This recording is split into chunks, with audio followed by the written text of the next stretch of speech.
This is Audible. Audible Studios presents We Are Legion, We Are Bob, Bobiverse Book 1. Written by Dennis E. Taylor.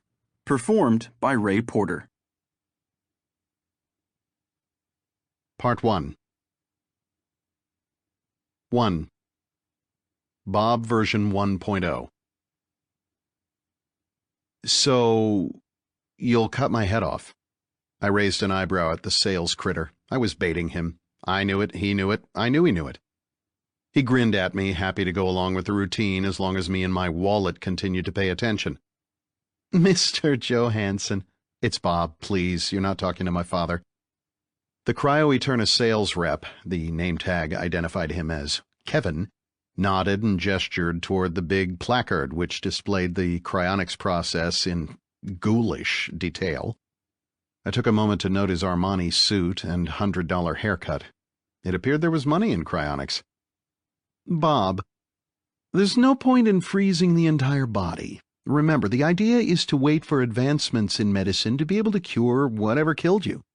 By the time they can resuscitate your corpse, they'll likely to be able to grow you a whole new body. That would be easier, in fact, than trying to patch up the old one. That's just insane enough to be true. All right, Kevin, I'm sold. I looked down at the papers he'd set out in front of me. 10,000 deposit, annual payments, insurance. Kevin stood patiently, letting me scan the information without interruption.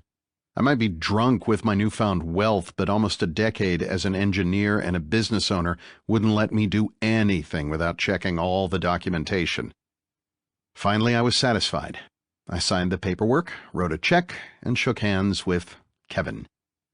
You are now a client of Cryo Eterna, Inc., he said, handing me a card. Keep this in your wallet at all times. In case of death, we will be contacted. Once death has been pronounced, we will behead me. Yep, and freeze your head, pending medical advances sufficient to bring you back. The guidelines for setting up a trust are in your information package. Kevin handed me a thick, bright blue folder with a barely visible cloud pattern and the corporate logo emblazoned on the front. We'll have the formal documents printed up and mailed to your home address, and welcome to Cryo Eterna. With that, he stuck out his hand and we shook, again.